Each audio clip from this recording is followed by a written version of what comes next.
Jolene Ivy. I'm chair of the Prince George's County Council. Oh, shoot. Oh, well, maybe I should be shorter. No worries. Is that okay? There you go. Okay. Thank you. First of all, I wanted to thank Councilmember Orietta for her leadership on this issue.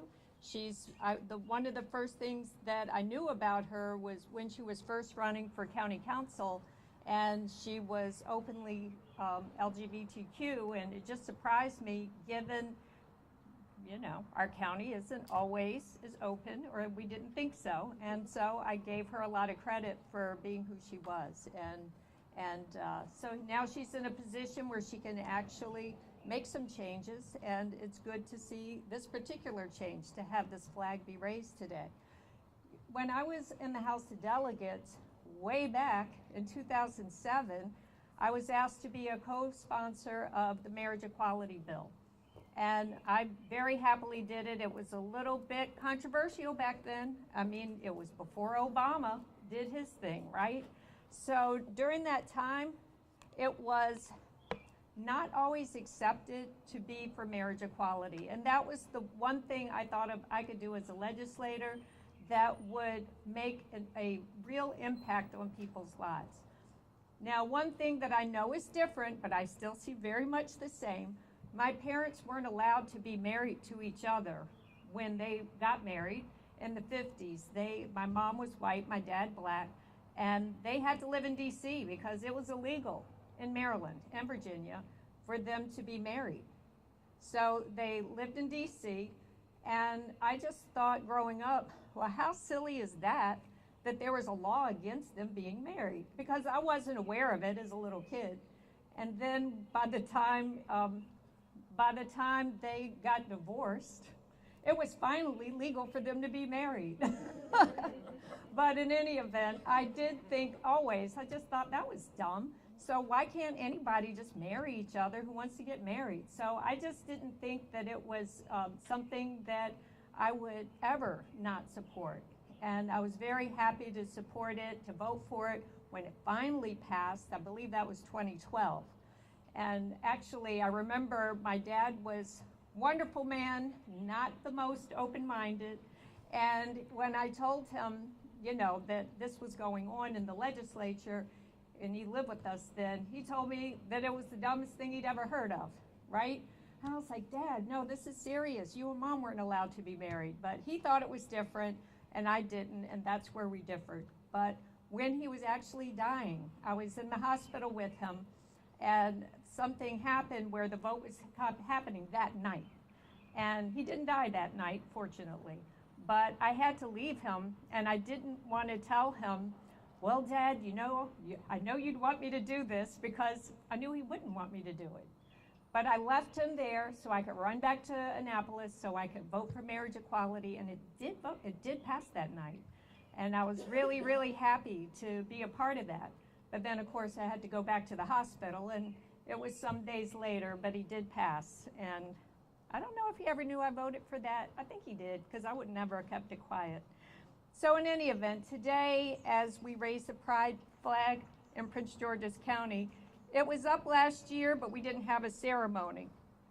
But we want to reaffirm our commitment to building a more inclusive and just society, because this flag, it represents hope, resilience, and the enduring spirit of those who fought for and continue to fight for LGBTQ rights.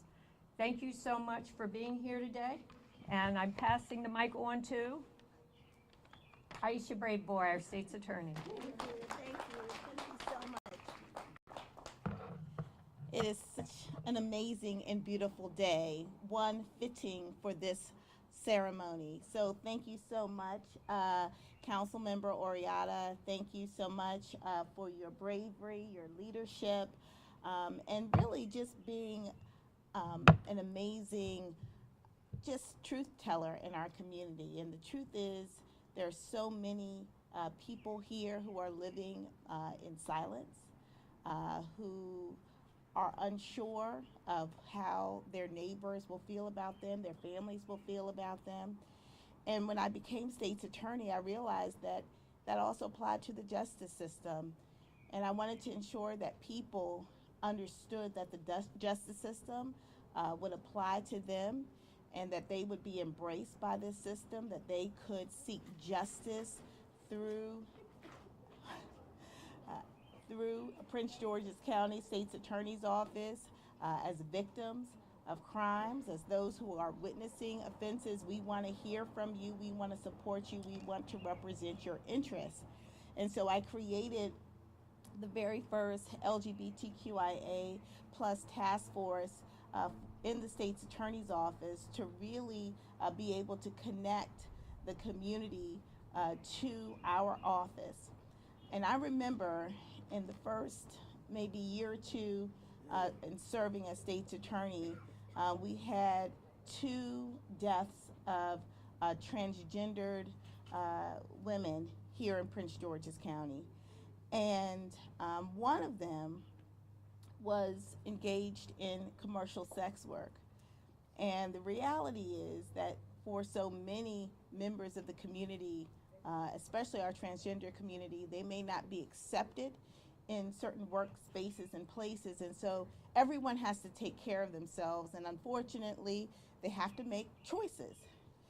And she was killed in a place where she often frequented. And, we worked with our police department as well as the community. And this is really important because this is the first time under my leadership that we were able to solve a crime using Ring video cameras. So I'm so thrilled that this council saw fit to expand the use of those cameras, but we were able to capture the suspect car through a Ring video that was on a neighbor's home, and that's how we determined who the suspect was, and we were able to indict that individual and ultimately convict that individual of murder.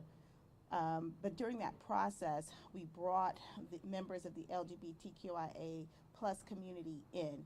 They were part of our announcement of the indictment, and they certainly were aware and supported our conviction of that individual. And I made that very public because I wanted to ensure that people knew that we took it very seriously and that all crimes committed against anyone here in Prince George's County would be thoroughly investigated and thoroughly prosecuted. And so I am very proud of the work that we are continuing to do, and I'm even more proud of the people who I get to do it with. So I do have a proclamation. Whereas the Office of the State's Attorney for Prince George's County, Maryland, offers its sincerest congratulations as we celebrate the first Prince George's County Pride flag raising ceremony.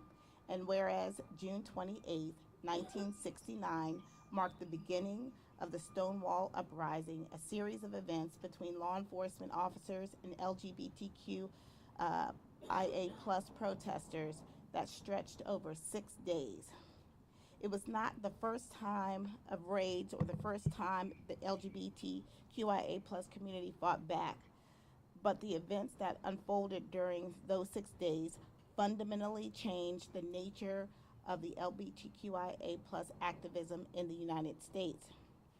Whereas this celebration comes amid conflicting currents, the country is marking the 10th anniversary of the first LGBTQIA plus commission, while at the same time the anti-LGBTQIA plus harassment is a growing concern.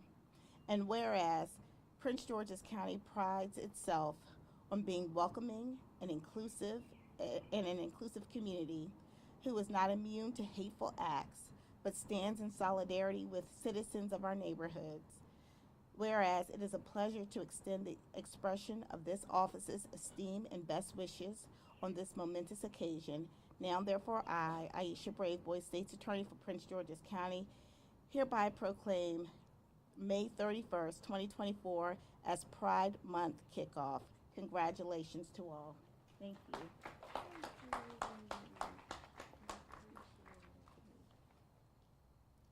Can we all get a picture? Do you? Can we all get one after? Oh, we'll get one after? Oh, okay, so we'll just get one here. Thank you. And next, we'll hear from Deborah Johnson. She is the co-founder and director of Heart to Hand. Hello, everybody. I'm Deidre Spears Johnson, the executive director and co-founder of Heart to Hand. This is 25 years and coming. I've been doing this work in Prince George's County for over 30 years, and so I just wanted to, just say that.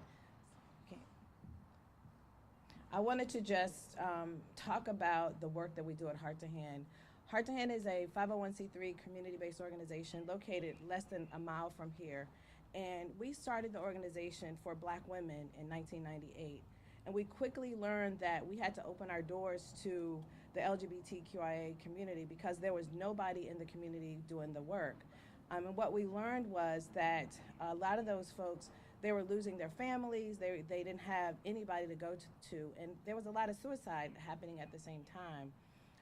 As we were fighting the HIV epidemic, we realized that the LGBTQI community was also fighting another battle within our community. They were being excluded, they were being rejected in their homes. And so Heart to Hand opened our doors to the LGBTQIA community for health services, and we quickly became a family for them. I really just want to have this day be remembered as a celebration for those youth that we've worked with over the years that had nowhere to go.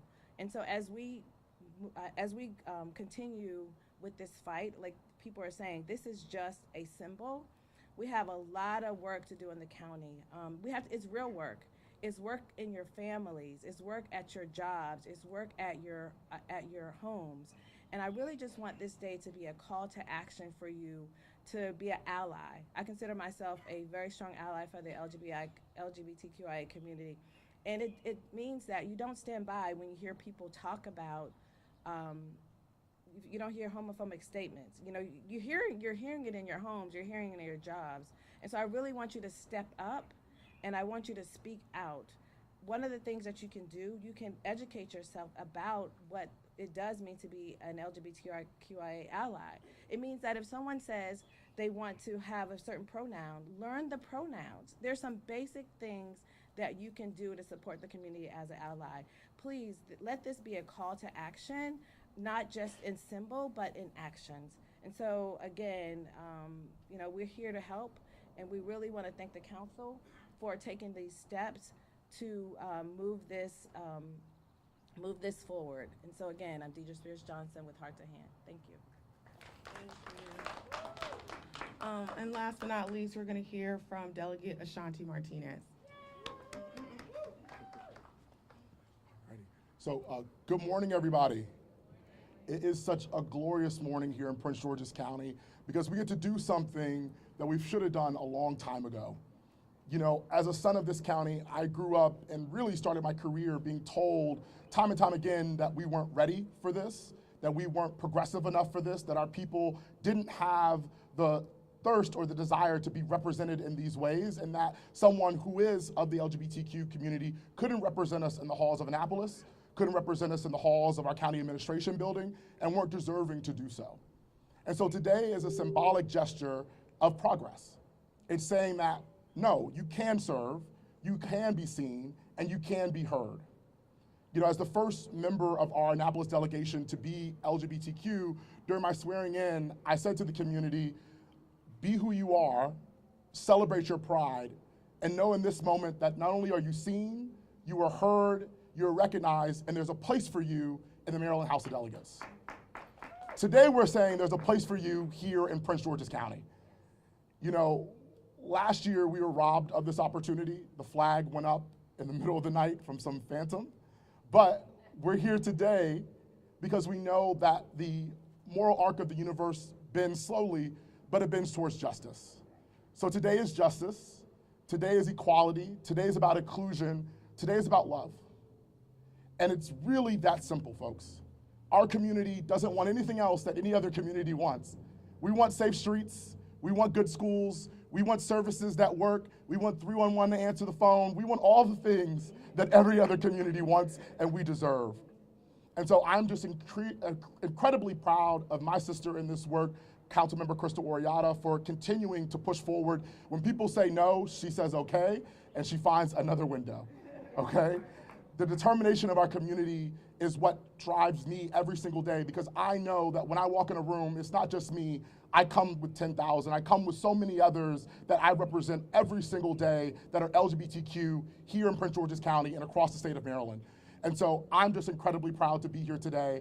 As your friend, neighbor, and delegate, Ashanti Martinez, I'm also a proud Prince Georgian. So thank you guys so much, and I know Councilman Wariata will give us directions on what we're gonna do next. I just want to thank everyone that came out today, that's standing behind me, representations from our municipalities, from the county council, from our delegation, from our state's attorney's office. It just shows that across the board here in Prince George's County, when it comes to leadership, that we're united in this and saying that Prince George's County is home to everyone. And today, we're saying that our LGBTQ plus brothers and sisters in Prince George's County are welcome and safe here. And I want to say thank you to everyone standing out here that came out on a Friday morning, 'cause I know it's telework day, to see us do this today. And before we go to raise the flag, I'll just say this. In getting sworn into this position, and knowing that it was a ceiling that had to be broken, representation and me and my colleague standing in these positions of power mean nothing if we don't actually push an agenda that centers also our community. And so that's why it's important to me. It's not enough that I serve. It's not enough that I'm just the first. If I don't use the position to fight in rooms and spaces where it'll never be visible to a camera. It'll never be a conversation that everyone will see. But when I hear no, and when I hear no, no, no, it's my job to say, we're gonna do it anyway. We're gonna push forward anyway. We're gonna create space anyway. And it's sad that this was 2 years in the making. It's sad that we still have to have fights for symbols, but it just is a reminder as a community that there's so much more to be done. We have rights. We've gone a long way to create space for the LGBTQ community, but let's not forget there are still spaces and people and groups that do not believe that we should exist, that do not believe